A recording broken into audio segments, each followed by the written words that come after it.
Hey, what's up everyone, TNRI here. Before we start, please don't forget to subscribe to the channel for more interesting stories from cool entrepreneurs. Our today's guest is Lewin, the founder and CEO of Zwings. Zwings is a shared mobility operator in the UK, which mainly operates with e-scooters. I've met Joe a while back and I was really excited to hear his story. And it's a really cool story of a young entrepreneur building the business from the ground up. And Zwings definitely has a lot of opportunities in the future. And here's his story. Great hopes to expand across the rest of the country and then internationally as well. So very excited, and we're building a bit of a team around that mission. We are in 6 locations. We've got about 500 vehicles at the moment. That's going to go up to about 800 this year, and then we'll probably look to more than double that in 2022. The trials have proven quite successful from our perspective. The usage has been phenomenally high, and I think the relative perception of e-scooters has certainly changed. They're not just menaces on the street, but actually people are treating these vehicles as genuine alternatives to private cars, which is exactly what we want to see. And we've been really impressed by the data that have come in from various surveys that we sent out. I think we saw about 82% of people have been replacing car trips with scooters. So it's really good to see these behavioral changes. Do you provide only the scooters or also the e-bikes as well? Yeah, we're multimodal, so e-scooters, bikes. We would be delighted to move into mopeds as well, but I'm just not sure if the UK market is accustomed to mopeds, as is mainland Europe. It may be in the future, but not at the moment. I guess the plan is to cover the UK market. Yeah, pretty much. We feel like we've really established ourselves in this market. We've built a strong brand. We've got incredibly good relationships with the councils that we're working with at the moment, as well as local stakeholders within each of those cities. It's something that we're quite proud of, is that we can form deep partnerships with existing clients, and we get to really get a feel of what they're looking for and how we can tailor our services to those needs, as opposed to just doing kind of a copy and paste approach. So we feel like we've in a good position now to further expand, and just mapping out basically what we think the UK market and international market will look like, particularly for second and third tier cities. I can really see that you are focused on the community, for example, with your Access for All program that helps the low income people. And also during the COVID, you provided free rides to the key workers. Yeah, absolutely. So we had a bike hire scheme with the NHS, and we also had an offer for unlimited rides for key workers. That spanned from November, and it goes on till the 1st of April now. So we've just continually extended it as lockdown restrictions stayed on. But that's proved really, really effective actually. We've got a lot of engagement from NHS workers who've seemingly been appreciative of having free travel. But e-scooters generally are incredible for social distancing, but they also bring forth so many different benefits. And that's what we're really promoting, is that they're not just fun vehicles to do leisure trips on. They're seriously practical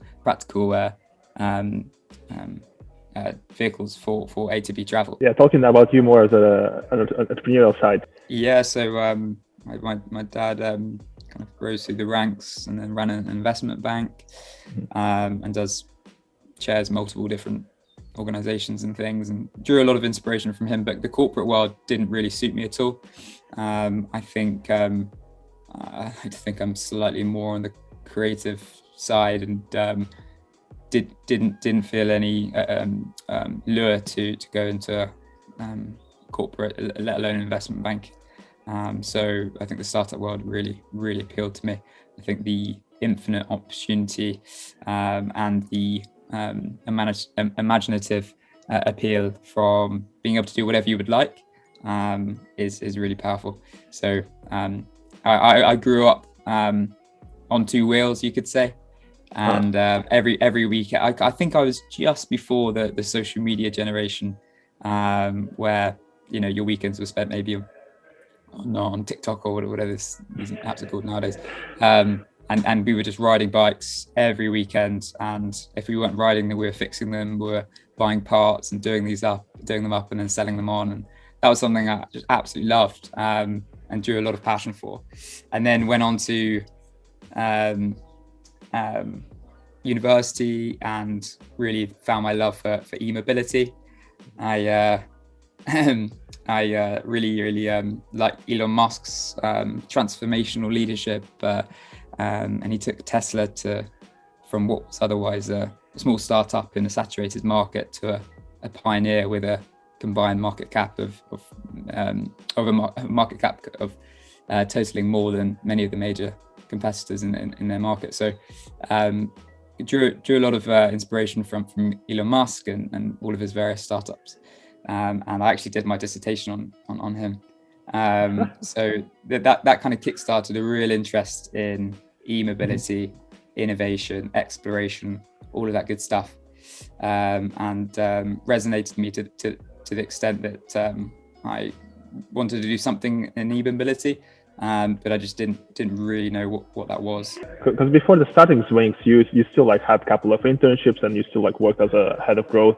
Yeah, it's a really interesting one. So it was an experiential dessert company, and then it moved into more drinks as well. So it was like a food and beverage scale up, and joined at the very early stage, and we rapidly grew the company. I think we had about 130 staff, 11 locations between the UK and the US, and that was really a lot of fun, but learned a lot around client relationships, brand, analytics, and operations as well. So I think there's a lot of translation there from that startup to starting Zwings, which we've grown significantly. I think we had about 3 staff in June last year. I think we're now pushing 25, and soon we'll have 40. So we've grown very quickly, but drew a lot of interest, a lot of lessons from both academia and actually previous work experience. Originally, we were like a B2B corporate hotel fleet subscription company, so we'd always planned for the e-scooter legalization, but to be honest, we thought it was going to be 2 years away from us, and then we were going to focus on the B2B side. But then in May last year, Mr. Grant Shapps came on the screen and he said, we will be legalizing e-scooter rental schemes. And I was like, yes. I was like, wow, this is incredible. This is our moment that we've been readying for. It was really really exciting. And we built a team, onboarded new capital, and went from there, went out to market, and a very, very busy summer last year with many tenders up on procurement platforms. So we went out to open and fair procurement processes, and we won quite a few contracts with cities. So really pleased with how we've done so far. That is the future, yeah, and you're building it as well. But it all started with an idea of a young guy with a laptop. How was it to keep moving from there as a young founder there? It started with an idea, and I was sitting in a cafe with finite savings, and brought on a guy who I thought had incredible experience, but actually it turned out not to be such a value add.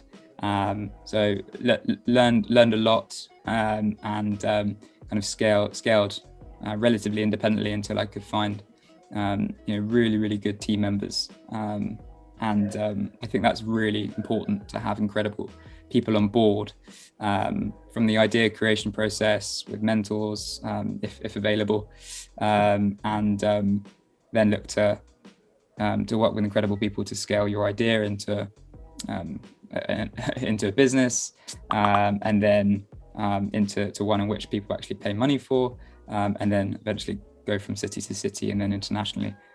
Really, that's where we're at the moment. I guess the next step is to go abroad into new markets.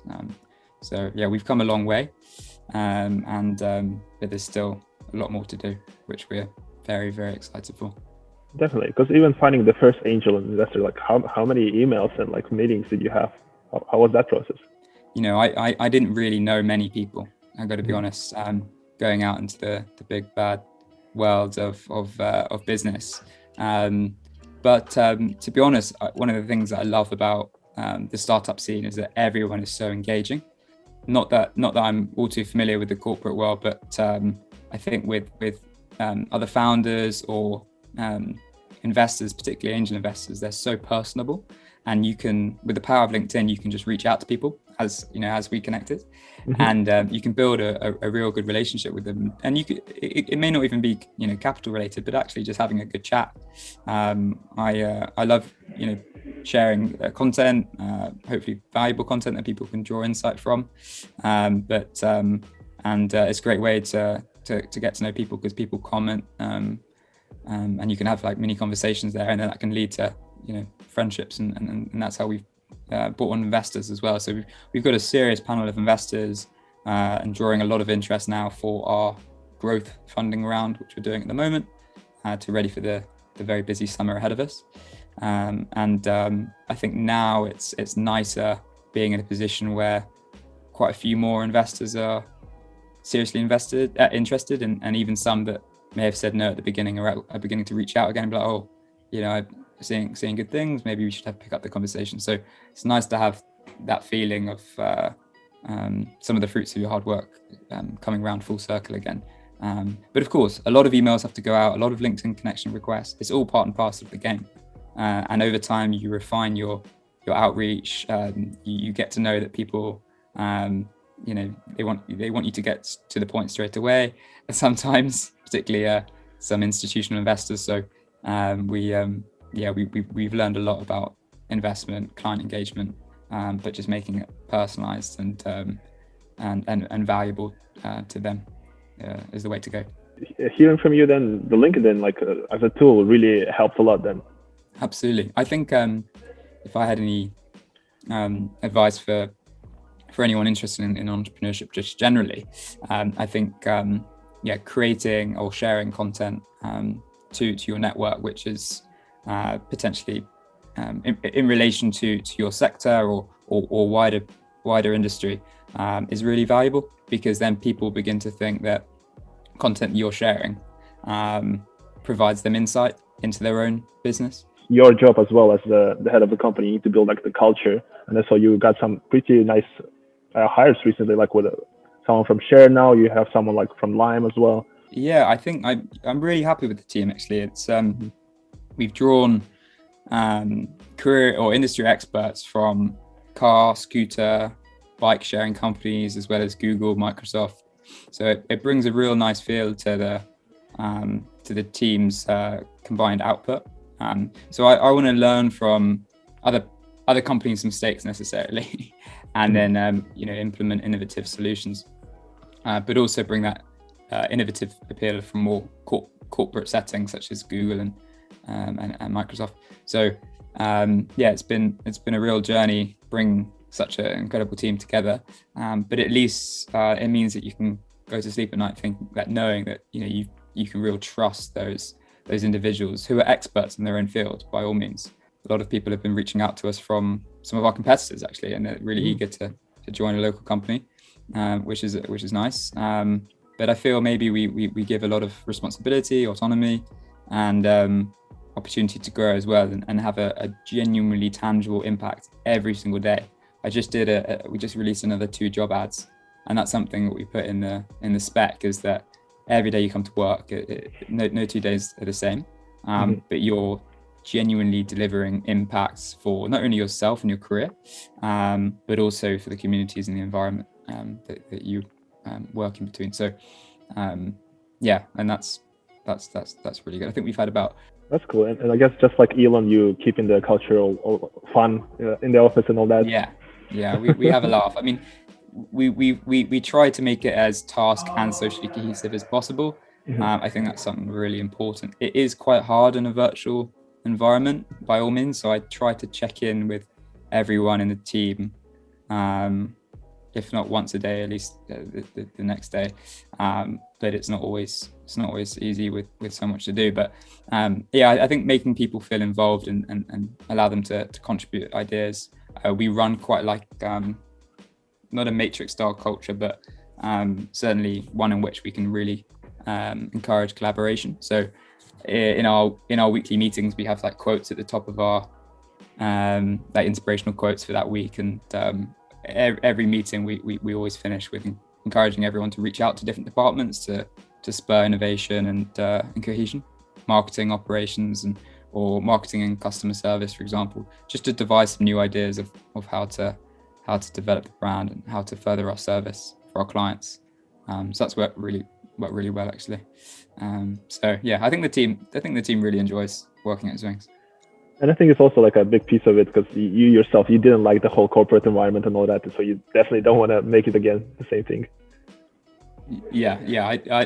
I'm not really a fan of that kind of corporate setting, but I think but at the same time, I do want to give team members the opportunity to grow in their career. So I want to be able to show that there is not hierarchy, but an opportunity to scale up from maybe a relatively junior position to head of department, and then possibly even a director one day. So that's something that I'd love to be able to provide opportunities for as we continue to scale. So you're okay to move with someone that is actually like has better skills than you in the company? 100%. That is the point. Is that as a founder and entrepreneur, from my perspective, is build the brand. If you've got a co-founder, great. Unfortunately, I didn't, but I feel like we've done okay, even without one. So build the brand, onboard a couple of clients, prove or validate the products, make it work, get investment on board, and begin to hire an incredible team around you who are experts in their own field and better than the founder. There's no point hiring someone junior to yourself because you'll never be able to innovate. The brand will never be able to grow. Your service will plateau in quality. This market is very competitive, so you need to bring on the right people, and that's something that we've learned.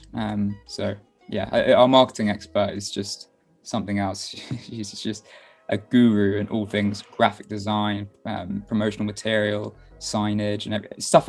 She just creates things just out of the blue. We're like, how did you come up with that? So it's really inspirational for everyone else actually to see that level of work. And and then our COO Stephen, who's like my right hand man now. We speak 3 or 4 times a day on the phone, and he is so methodical and analytical in his approach, and just brings new insight into the game. So it's really, really good having these team members on board. Where are you bringing the whole Zwings brand? Because I see like the cap is there, the background is there. You're definitely doing something more than another transport company. Yeah, we want to be able to emerge into a space where I think people out in the street will become familiar with the Zwings brand and actually feel quite proud to be able to use the scooter. Like, we want to be able to make sustainability fashionable, effectively. So if you have the choice in your head, should I drive into town, or I'll grab a scooter, a Zwings scooter, well, that's quite cool. So maybe I'll pick using an e-scooter every other day, or if not every day, to replace my car, is really the dream. So if we can build an incredible brand from the inside out, then I think we're doing the right thing. Do you have time for other things in life? Yeah, my work schedule's kind of crazy. I think I'm just very deeply passionate about all things micromobility. I think people are sometimes I go to dinner parties and my friend will say, Joe, just don't talk about scooters. Just one night, please don't bring up scooters. And I'm like, okay, I swear. Did you know? I absolutely love what I do and kind of the wider mission and things. So it's something that's really true to my heart, and that translates into the hours that I do, 6.5 days a week. So what do I do? I mean, I like to cycle just for for health and kind of mental health reasons as well, to keep my head clear. I like to socialize when it's allowed. I read quite a lot, but learning a lot, I think just trying to absorb as much information as possible, really.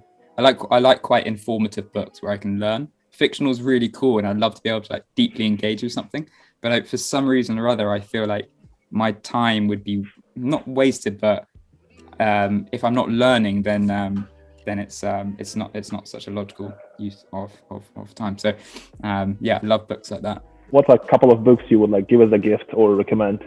0 to 1 is the one that I read back in summer.